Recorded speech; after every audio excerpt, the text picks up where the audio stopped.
A 6.9 magnitude earthquake in the Philippines has killed 13 people and left a central island severely damaged. Army troops and police were deployed to help with the rescue efforts. Food and medicines were waiting in the provincial capital, but the aid could not reach the villages in need because of damaged roads and bridges. The quake was set off by an undersea fault. The Facebook timeline service keeps track of everything users put on their page since they created their account. Over the next week, all users will have to switch to the timeline format, whether they want to or not. Valley View News' Mike Gumberg asked students around CSUN how they feel about the changes Facebook is making. Once again, Facebook's user interface will be going through some serious changes over the next few weeks. Facebook Timeline, which was introduced back in December, will now become the mandatory profile page for Facebook users. While some enjoy the benefits of Timeline, I don't have a big issue with it because it's allowing me to go back to when I first started Facebook and letting me input, places I've been, exciting things that I did earlier in my life. Others aren't too happy with being forced to switch setups. I don't like it changing without a consent. I don't know why I think Facebook should be a democracy, because it's business. But then every time something changes, I'm like, I want to vote. I'm like, oh, it's Facebook, not America. I personally don't have a problem with the Facebook timeline, but I know that some other people would be really irritated with it, showing everything that they've done. But I like it. But I don't think it should be forced upon someone. I don't really like that because I didn't really want it in the first place. That's why I never downloaded it, because I don't like how you can't take it away and how everybody can see everything, Along with the mandatory timeline interface, Facebook CEO Mark Zuckerberg released a statement saying that Facebook stocks would be going public. I sat down with the chair of CSUN's Finance, Real Estate, and Insurance Department, Jim Dow, to get a better understanding of what Facebook intends to do by releasing its initial public offering, or IPO. So what happens is an IPO is really a process where they've announced the IPO now, and in several months they'll sell the stock. What the company is worth will depend on how much the stock will sell for. Nobody really knows that. But people have thrown around numbers of valuing Facebook at maybe even $100 billion. In Northridge, Mike Gumberg, Valley View News. A woman in China is speaking out for the first time about the unhealthy working conditions at one of Apple's largest manufacturing plants called Foxconn. The 18-year-old unnamed employee works at the plant installing screens on various Apple products. She says she fears being identified. She says employees are constantly forced to work overtime with little benefits or sick leave, and disobeying authority means losing your job. She says Foxconn employees have a saying for the company. They use women as men, and they use men as machines. There's another way of saying it. They use women as men, and they use men as animals. Both Apple and Foxconn released statements defending their corporate practices, saying they work hard to maintain safe and positive working conditions for all of their employees. Many people are now turning to natural therapy, both to stay fit and to relieve certain ailments. Reporter Regina Ahn finds out what alternative practices are doing for people. Yoga, meditation, herbs, and Eastern medicine is now rapidly growing in popularity. Americans spent over $7 billion last year alone on homeopathic and various yoga classes. Ian Puda seems to be happy with the results he's gotten. I have a back issue, and the yoga's really helping. The stretching helps. And mentally practicing the kind of meditative qualities of yoga has been helpful. Although some feel as though this is a waste of money and time, some believe it is truly life-changing. It is becoming more and more popular, especially in Western and Eastern cities such as Los Angeles and New York. When asked about the medical approach to what many consider a hoax, Rekha Lund explains what exactly happens when acupuncture is practiced. There's a release of endorphins, there's some change in the inflammatory systems and the immune system, and then there's also activation of what's called the parasympathetic nervous system, which is the system that's more active when we're relaxed. Sean Cunningham hopes to gain rewards from attending yoga sessions. Yeah, I think it's a self-contained discipline, and I think that it's, for want of a better word, it's a tool. In Northridge, this is Regina Ahn for Valley View News. Advertisements set records for their prices this Super Bowl. According to NBC Sports, the average cost advertisers paid for an ad was around $3.5 million for a 30-second spot. More than half of the 70 advertisers put their ads online in the weeks leading up to the big game.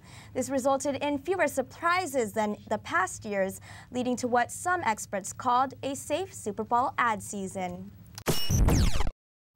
And here's Marco Morfino with the latest sports news.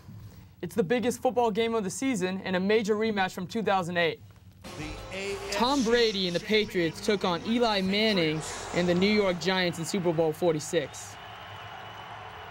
Early first quarter, Brady back to pass and gets hit as he throws in his end zone. The play resulted in a rare safety.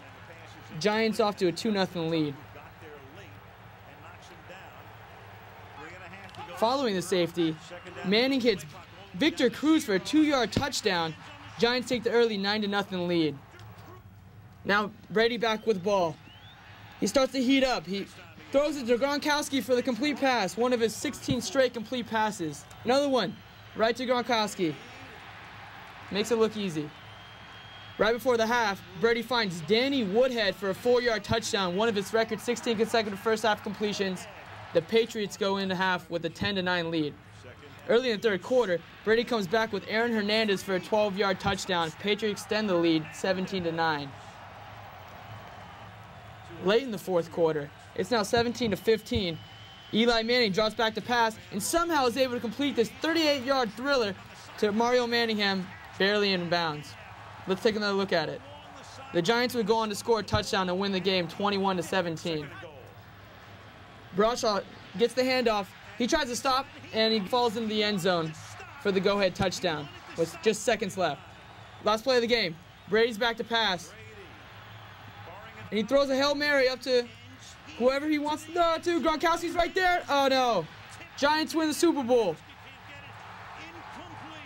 Manning was awarded the most valuable player, throwing for 296 yards and a touchdown in the big game. Manning now has 2 Super Bowl rings, one more than his future Hall of Fame brother Peyton. The unranked Miami Hurricanes men's basketball team upset the 5th-ranked Duke Blue Devils in an ACC conference matchup. Miami's Reggie Johnson had a game-high 27 points and 12 rebounds in a thrilling overtime victory. The Blue Devils missed all 6 of their attempts at the free throw line in overtime, including this one by Austin Rivers. The ensuing fast break gave Miami a 6-point lead. Miami would hold on to a win 78-74 and earn their first win at Cameron Indoor Stadium, the home of the Blue Devils. The Blue Devils have to regroup quickly as they play rival North Carolina on Wednesday night in Chapel Hill. The Cal State Northridge men's basketball team lost a tough game against UC Santa Barbara. Eldrick Bone reports from courtside and has an in-depth look at the Northridge squad.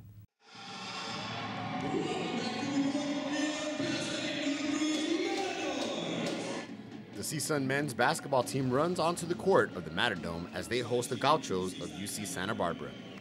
The Matadors have a 6-13 record this season coming into the game and are ranked second to last in the Big West Conference.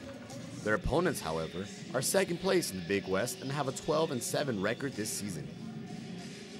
The Matadome was packed with more than 1,800 fans in attendance, the second most since the stadium seating was renovated. CSUN started the game to a hot start. Guard Josh Green started the game by shooting a 3-pointer and finished the half with 13 points.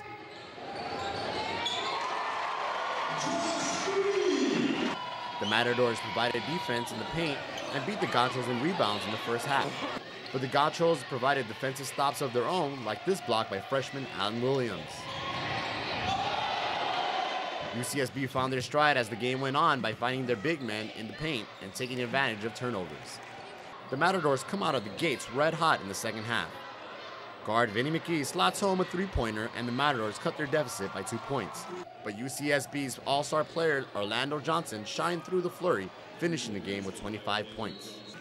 As time runs out, the scorebox tells an all-too-familiar tale for the Matadors this season. On paper, there are a lot of areas the Matadors can improve, but there is one challenge the team has been playing with all year, and that is their inexperience as a team. Players say they do not really see their inexperience as a factor. We all basketball players, you know what I mean? We can't let that get in our mind when we're playing. It doesn't matter how old you are, how young you are, how athletic, how non-athletic. You just got to go out there and just play. Just play hard and play together, and everything else will take care of for itself. Both team coaches, on the other hand, see the bright side of CSUN's inexperience. If we can get our guys to learn, being in situations like this, time and score, then we're always in a teaching mode with them because we're so young. They're very young. They're going to be, I tell you what, you don't want to play this team 2 years from now. When they're all juniors, they're going to be unbelievable. With the season coming to an end, there's virtually no chance the men's basketball team will have a winning record. But the future holds something brighter for these young players. They have the opportunity to play with each other for years to come, allowing room for growth in skill set as individual players, communication skills on the court, and overall chemistry as a team. In Northridge, I'm Eldrick Bone for Valley View News. The 2010 Tour de France winner Alberto Contador was stripped of his title Monday after the Spanish cyclist was found guilty of drug use. The Court of Arbitration for Sports suspended the three-time Tour champion after rejecting his claim that positive drug test was caused by eating contaminated meat. This means Contador will miss 2 major races and the Olympics. The court ruling allows Contador to return to racing in August.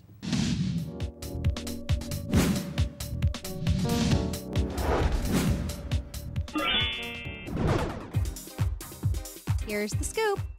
Now here's Tani Dela Pena with the latest in entertainment news. Pop star MIA is being criticized after making an obscene hand gesture in this year's Super Bowl halftime show. While singing and dancing, MIA flashed the middle finger to the cameras. A member of MIA's team says she was struck with a case of adrenaline, wasn't thinking, and is incredibly sorry. Both NBC and the NFL have released statements apologizing for the gesture, saying there was a failure in NBC's delay system. The NFL's official statement calls the obscene motion inappropriate and very disappointing.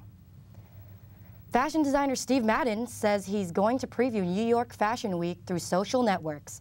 Madden has teamed up with Paper Magazine's Mickey Boardman for the preview, which is called Crashin' Fashion Week. They will be using Facebook, Twitter, and other mobile social media. Madden says he's excited to bring fashion to the people. New York Fashion Week has become increasingly accessible to the public in recent years. This year's New York Fashion Week will be held from February 9th to the 16th.